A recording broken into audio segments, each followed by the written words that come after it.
नमस्कार दोस्तों, आप सभी का स्वागत है एक बार फिर से आपके अपने YouTube channel study channel MP पे। और आज मैं इस वीडियो में आपको हिंदी का क्लास टेंथ मतलब कक्षा 10वीं का हिंदी का जो अति महत्वपूर्ण क्वेश्चन है वो मैं बताने वाला हूं। और आप फेक पेपरों पर विश्वास मत कीजिएगा, जो यूट्यूब पर वायरल हो रहे हैं उन पेपरों पर ध्यान मत दीजिएगा, क्योंकि हर जिले का अलग अलग पेपर आता है। आप लोग जान चुके होंगे, 2 पेपर आपका हो गया, ठीक है। और मैंने साइंस का इंपॉर्टेंट क्वेश्चन बताया था, उसमें से आप देख देख के, पेपर तो मेरे पास नहीं है लेकिन आप देख के बताइएगा कि कुछ क्वेश्चन आए हैं कि नहीं आए हैं, ठीक है। यानी मेरा जो बताना हुआ कुछ आपके लिए सार्थक हुआ कि नहीं हुआ, ठीक है, आप ज़रूर बताइएगा ईमानदारी के साथ। और मैंने साइंस का एक वीडियो कल अपलोड किया था, लेकिन एक वीडियो में बना तो लिया था दूसरा वीडियो, लेकिन आज अपलोड किया हूँ। शायद आपका पेपर हो गया होगा, तो मैंने देखा, मैं सोचा कि अपलोड मैं कर दिया, ठीक है। लेकिन फिर मैंने देखा कि वीडियो पब्लिक नहीं है। जब पब्लिक नहीं होता है दोस्तों, मतलब अनलिस्टेड में होता है, तो क्या होता है, किसी के में नोटिफिकेशन नहीं जाता, किसी सब्सक्राइबर वाले के मोबाइल में नोटिफिकेशन ना जाने के कारण उसे वीडियो प्राप्त नहीं होता है। तो ये थोड़ा मेरे से गलती हो गया था। जो सेकंड वीडियो था वो फिर लेट हुआ, ठीक है। जब मैंने देखा आपका पेपर हो गया, शायद अभी 4-5 बजे हुआ है पब्लिक, तो इस कारण से थोड़ा मिस्टेक हो गया, उसके लिए सॉरी। क्योंकि पेपर होने के बाद मैं एक वीडियो बताया आया है मेरे चैनल पे, पब्लिक हुआ है, इसलिए थोड़ा मिस्टेक हो गया, ठीक है। तो चलिए, अब मैं हिंदी में जो पेपर हो गया वो तो हो गया, लेकिन हिंदी का देखिए। पर तब पर भी मैं विज्ञान का एक एक वीडियो बनाया था, उसमें से 6-7 पार्ट तक के इंपॉर्टेंट क्वेश्चन बताया था। उसमें से आप बताइए कुछ क्वेश्चन आपके पेपर में आया कि नहीं आया, ठीक है। लेकिन अब हुआ जो हुआ, लेकिन आप देखिए हिंदी में, देखिए हिंदी का कल आपका पेपर है, उसमें से हिंदी में मैं अति महत्वपूर्ण क्वेश्चन जो है, मेरे हिसाब से अति महत्वपूर्ण क्वेश्चन जो कि एग्जाम में ज़्यादातर पिछले वर्ष पूछे गए हैं, पिछले वर्षों के अकॉर्डिंग, 4 से 5 वर्ष के अकॉर्डिंग, उस हिसाब से मैं आपको पेपर बता रहा हूँ, ठीक है। और रियल पेपर कोई नहीं बता रहा यूट्यूब पे, वहाँ पर मत ध्यान दीजिएगा, अपना अपने हिसाब से इंपॉर्टेंट क्वेश्चन देख लीजिएगा, ठीक है। तो देखिए यहाँ पर पहला क्वेश्चन है, यहाँ पर ये क्वेश्चन नंबर 2 लिखा हुआ है, लेकिन इसको मत ध्यान दीजिएगा। ये मैं पहला क्वेश्चन आपके हिसाब से बता रहा हूँ कि रीत काल के 4 कवियों तथा उनकी प्रमुख रचनाओं का नामोल्लेख कीजिए। जैसे देखिए, रीत काल के कवि का नाम और उनकी रचनाओं का नाम जैसे पूछा जाता है, ठीक है। तो और ऑब्जेक्टिव टाइप में भी यहाँ से आता है, इसलिए मैं आपको बता रहा हूँ। जैसे केशव दास हो गए, रामचंद्र का कवि प्रिय, तो इनको आपको रखना नहीं है, रखना बिल्कुल नहीं है कि अब एक दिन में आप पूरा रात रटो, ऐसा नहीं है। जान लेना है, ठीक है। इसको अच्छे से थोड़ा पढ़ लेना है मन से कि केशव दास की रामचंद्र का ये रचना है और रचनाकार केशव दास हैं, कवि प्रिय, ठीक है। जैसे बिहारी का बिहारी सतसई, जैसे ऑब्जेक्टिव में दे देता है बिहारी सतसई किसकी रचना है, तो बिहारी की, ठीक है। इसी प्रकार से केशवदास जी का रामचंद्र का ये प्रमुख है, इसको जरूर याद कर लीजिएगा। पद्माकर, गंगा लहरी, जगत विरोध, इनमें से नहीं आएगा। भूषण एक कवि है, उनका जो है यहाँ पर देखिए, हाँ, इनकी जो रचना है ये छत्रसाल दशक और शिवा बाबनी, ठीक है। तो यहाँ से मैंने क्वेश्चन आपको दिखा दिया। लेकिन जो छायावाद के प्रमुख कवि हैं, जैसे छायावाद के प्रमुख कवि, उनकी रचना, ये क्वेश्चन आता है 4 नंबर का कि छायावाद के प्रमुख कवि का नाम लिखिए, उनकी रचनाएं लिखिए। तो ऐसा क्वेश्चन जैसे देखिए, मैंने पहले भी बताया था आपको, जयशंकर प्रसाद ये छायावाद के प्रमुख कवि हैं। सूर्यकांत त्रिपाठी निराला जी प्रमुख कवि हैं, इनका नाम याद रखना है।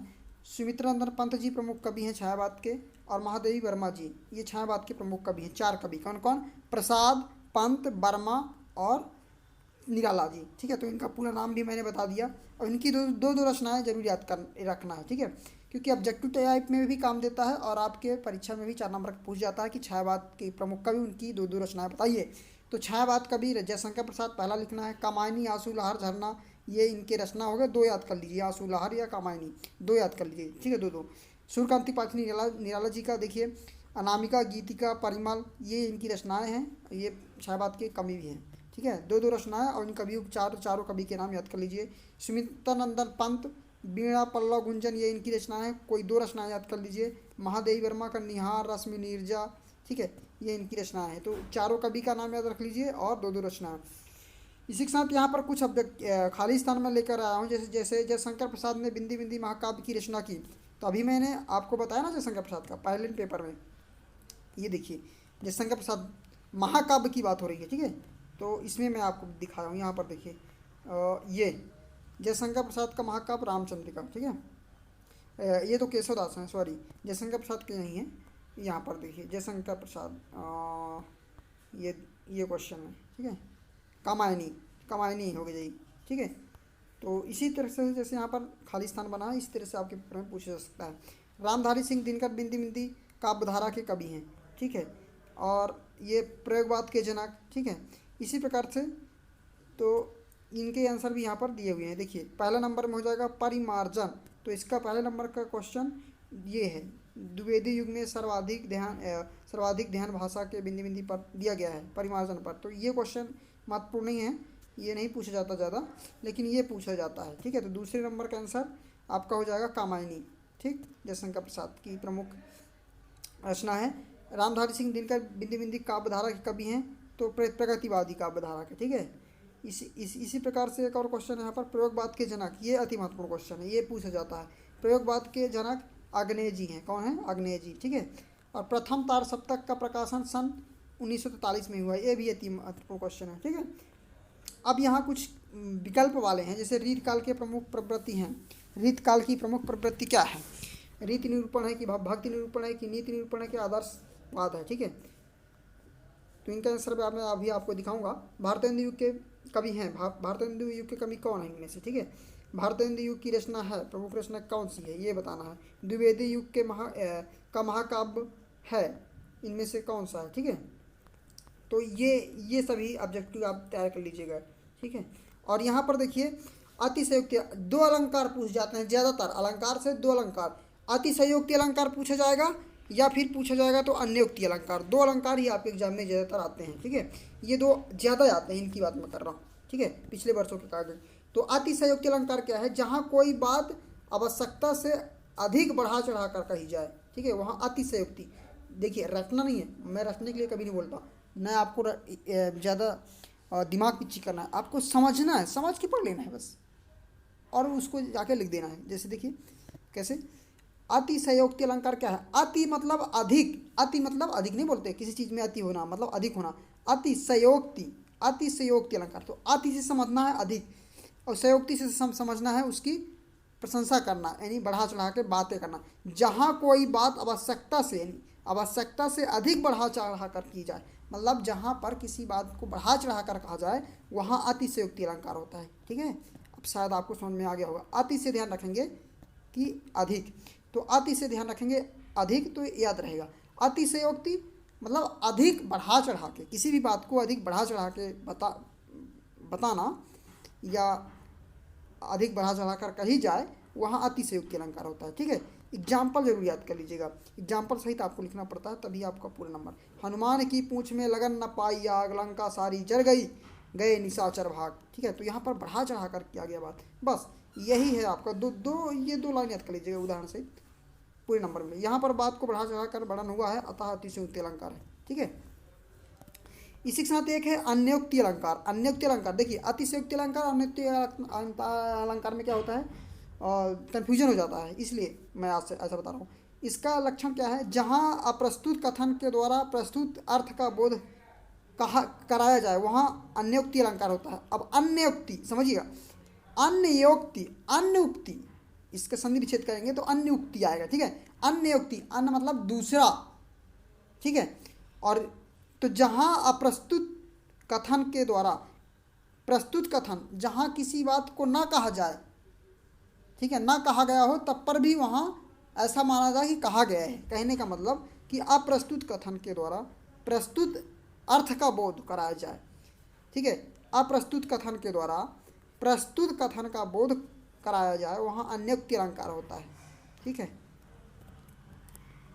जैसे इसका एग्जाम्पल, माली आवत देख कर कलियन करी पुकार, फूले फूले चुन लिए काली हमारी बार, है ना। यहाँ पर बात को अप्रस्तुत माली, कलियाँ फूलों की कही गई, परंतु बोध प्रस्तुत वृद्धजनों और प्रौढ़जनों का कराया गया है। कहने का मतलब कि यहाँ पर जो बात कहा गया है वह किसके लिए? वृद्धजनों, प्रौढ़जनों यानी सयानों के लिए कहा गया है, ठीक है। यहाँ पर बात को अप्रस्तुत माली कलियाँ और फूल की कही गई है, मतलब माली कलियाँ और फूल को कहा गया है ना, जबकि यहाँ इनका उपस्थिति नहीं होना चाहिए। और किसके निर्देश में कहा गया, मतलब निर्देश किसको दिया गया है? वृद्धजनों को, प्रौढ़जनों को, ठीक है। कि माली आवत देख कर कलियन करी पुकार, फूले फूले चुन लिए काली हमारी बात, मतलब कि जब माली आता है तो फूल उसको देखकर क्या समझते हैं कि जो फूले हुए हैं, ठीक है, कलियां करी पुकार में जो कलियां हैं, फूले फूले चूल्हे, जो फूले हुए हैं उनको चुन लिया, मतलब उनको तोड़ ले गया। अब कल हमारी बारी आएगी, मतलब फूलने से पहले जो कलियां होती हैं वो सोचती हैं कि जो माली है फूले, जो फूल फूले हुए हैं उनको तोड़ ले जाता है, तो कल हम भी फूलेंगे तो हम हमारा भी कल बारी आ जाएगा, हमको भी ले जाएगा, इस तरह से। ठीक है, तो आपको ज़्यादा नहीं, आपको ये याद कर लेना, परिभाषा उदाहरण बस हो गया, ये नीचे का नहीं लिखना है। ठीक है, और यहाँ पर एक है हरिगीतिका, हरिगीतिका, और एक है उल्लाला छंद। ठीक है, छंद में से दो छंद ज़्यादातर पूछे जाते हैं, हरिगीतिका या उल्लाला, दो में से एक आएंगे ही।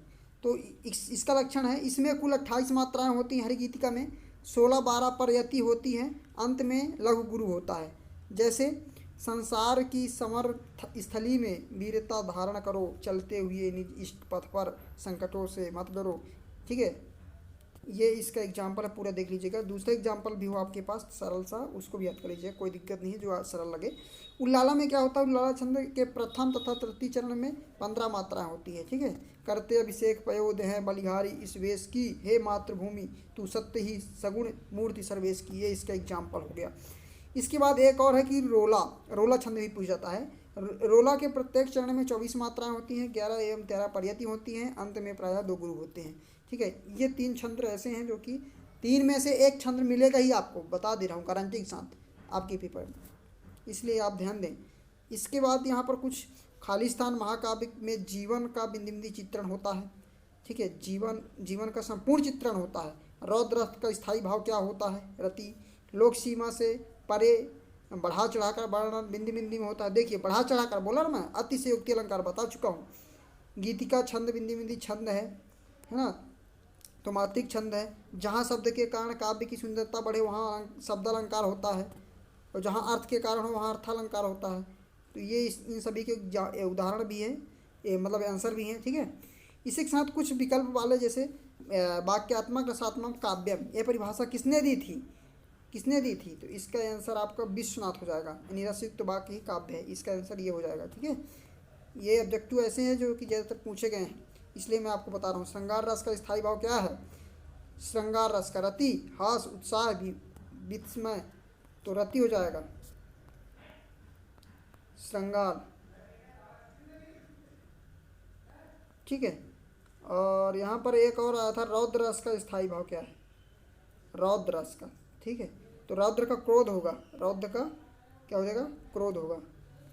और यहाँ पर कौन सा है, यहाँ पर देखिए ये दोनों महत्वपूर्ण हैं। श्रृंगार रथ का स्थायी भाव क्या है,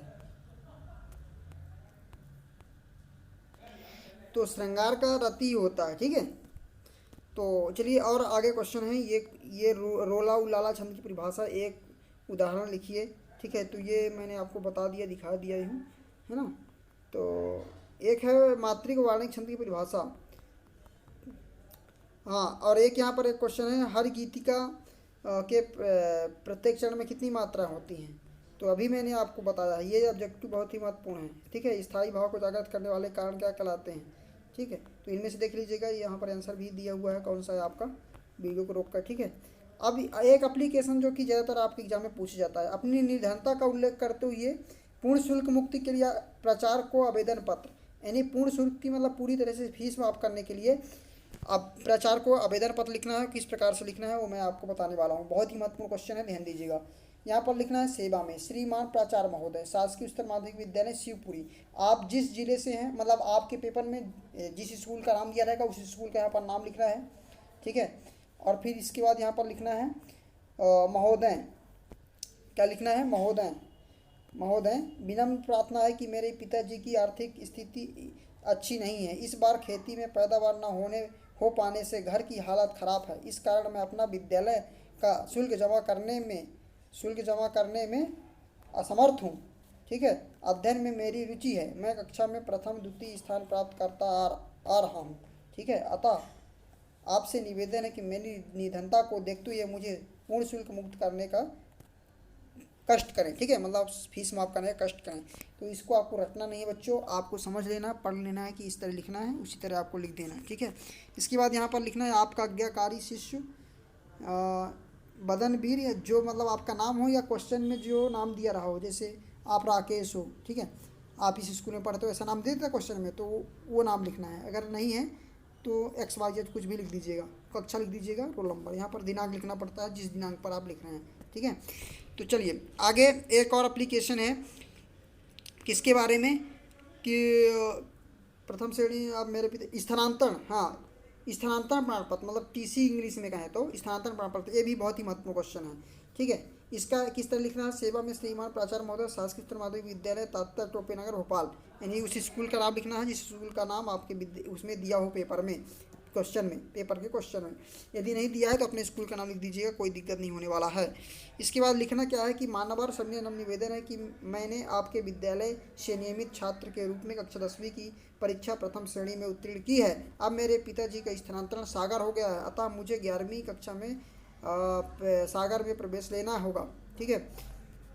अतः आपसे प्रार्थना है कि मुझे स्थानांतरण प्रमाण पत्र देने का कष्ट करें ताकि मैं सागर में अन्य विद्यालय में प्रवेश ले सकूं।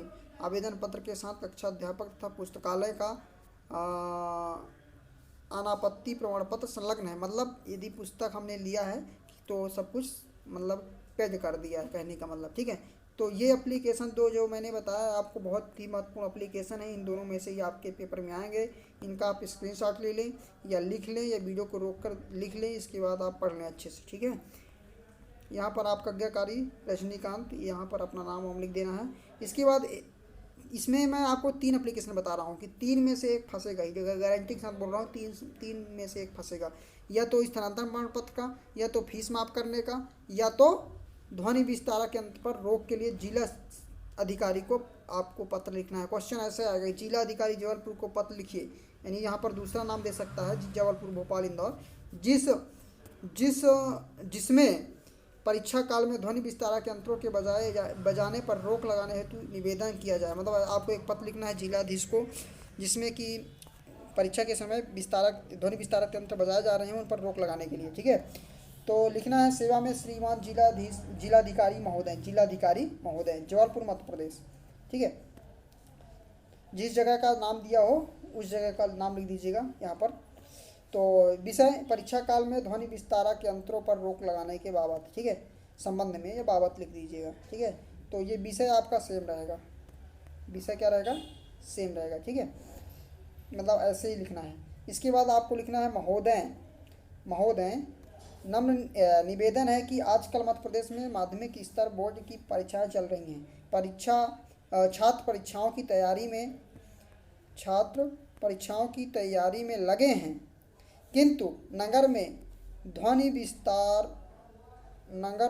विस्तारक यंत्रों का शोर अध्ययन में बाधा डालता है। अतः आपसे प्रार्थना है कि परीक्षा अवधि में ध्वनि विस्तारक यंत्रों यानी लाउड स्पीकर के बजाने पर रोक लगाने के आदेश करने का कष्ट करें, ठीक है। आपकी अति कृपा होगी। यहाँ पर भौदी लिख देना, यहाँ पर आपका शिष्य ने लिखना है, ठीक है, भौदी, अपना नाम, कक्षा, दिनांक, ठीक।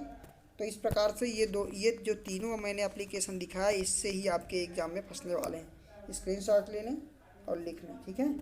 इसका और यहाँ पर थोड़ा इस पेज पे है, PDF लेने में दिक्कत हो रहा था, इसलिए हमने ऐसे लिया, ठीक है। यहाँ पर भौदी लिख के अपना नाम लिख देना है, कक्षा लिख देना है, ठीक है। तो ये रहा एप्लीकेशन एक। दूसरा एप्लीकेशन ये रहा आपका, उसके लिए, किसके लिए ये है? ये स्थानांतरण प्रमाण पत्र के लिए। देखिए क्या लिखना है इसमें, इसका स्क्रीनशॉट ले लें और ऐसे मैं बढ़ाता चलता हूँ, यहाँ पर स्क्रीनशॉट ले लें, ठीक है, ये मेन चीज़ है, ठीक। इसके बाद यहाँ पर फीस माफ़ करने हेतु है, ये देख लिए, निर्धनता का उल्लेख करते हुए शुल्क माफ़ के लिए ये एप्लीकेशन है, इतना लिखना है। इसके बाद ये लिखना है, इसके बाद यहाँ पर आपका आज्ञाकारी, कक्षा नाम, अपना नाम, ठीक है। तो चलिए आज की इस वीडियो में मैंने आपको बता दिया बहुत सारे क्वेश्चन, और इनमें से गारंटी लेता हूँ कि ज़्यादातर क्वेश्चन फंसेंगे, और आपके जो प्रश्न उत्तर हैं और कुछ और अभी कोई एक वीडियो लाने वाला हूँ, उसमें और कुछ ऐसे क्वेश्चन बताने वाला हूँ। इतना ही बस नहीं, और क्वेश्चन बताऊँगा जो कि आपके एग्ज़ाम में फंसने वाले हैं, ठीक है। एक वीडियो और आएगा हिंदी का, जिसमें कि और बहुत ही महत्वपूर्ण क्वेश्चन और मिलेंगे आपको। तो चलिए, अब क्या है कि यहाँ पर एक और क्वेश्चन रह गया। यहाँ पर देखिए PDF बना हुआ है यहाँ पर, कि विज्ञान के चमत्कार जो आपका क्या आता है, एक निबंध लिखने के लिए आता है। ठीक है, एक निबंध लिखने के लिए आता है। उस निबंध को क्या लिखना है, उसमें से सबसे महत्वपूर्ण क्वेश्चन है विज्ञान के चमत्कार आएगा ही। ठीक है, निरंतर आ रहा है कई वर्षों से, 10-20 वर्षों से निरंतर विज्ञान के चमत्कार, इसलिए आएगा ही, गारंटी के साथ कह रहा हूँ। इसलिए इसे आप तैयार कर लें। आप यदि लिखे हों, जिस हिसाब से तैयार किए हों उसको लिख दीजिएगा, या नहीं लिखे हैं, नहीं तैयार किए हैं तो इसको देख लीजिएगा। ठीक है, यहाँ पर रूपरेखा यदि लिखने के लिए आता है तो इतना लिखना पड़ता है रूपरेखा में। ठीक है, यदि इसका निबंध लिखना होता है तो रूपरेखा नहीं लिखना, डायरेक्ट यहाँ पर प्रस्तावना से आपको लिखना पड़ेगा। प्रस्तावना में ये सब लिखना है, देख लीजिएगा। पढ़ूंगा तो बहुत टाइम लगेगा, और यहाँ मतलब इतना बड़ा नहीं लिखना है, तो कुछ छोड़ छोड़ के भी आप लिख सकते हैं। जैसे 4 से 5 लाइन प्रस्तावना में लिख दें। विज्ञान की व्यापकता, इसमें से कुछ लाइन लिख दें। ठीक है, विज्ञान के अनेक उपयोग, इसमें से लिख दें 4-5 लाइन। ठीक है, इसके बाद यहाँ पर यातायात के बारे में लिख दीजिए। रखेंगे तो नहीं याद कर पाएंगे आप, इसलिए आप सोच सोच के मतलब समझ समझ के लिखेंगे तो लिख दिया लेंगे। व्यवसाय के बारे में, विज्ञान कितना आगे है व्यवसाय के बारे में। मनोरंजन के बारे में कितना आगे है, क्या क्या है आपके पास, क्या क्या मनोरंजन का उपयोग करते हैं हम, किस किस चीज़ का। चिकित्सा में क्या क्या बदलाव आया विज्ञान के चलते, ये सब कुछ लिखना है। उपसंहार लिखना है, 4 से 5 लाइन उपसंहार लिख दीजिएगा। इस प्रकार से आपका पूरा कंप्लीट हो जाएगा। ठीक है, यानी 1 से 2 पेज में आपको लिखना पड़ेगा। तो चलिए मित्रों, अब आज का ये वीडियो यहीं तक। एक वीडियो और आएगा हिंदी का, यदि आप कमेंट करेंगे उसमें वैसी बहुत ही महत्वपूर्ण क्वेश्चन मैं बता दूंगा। कुछ जो प्रश्न उत्तर हैं उनको भी बता दूंगा। ठीक है, पद्य से गद्य से, और व्याकरण खंड तो बता ही दिया बहुत सारे। ठीक है, तो यदि आप कहेंगे तो एक वीडियो और ला दूंगा। ठीक है, तो कमेंट करके आप बताइएगा। जय हिंद, वंदे मातरम।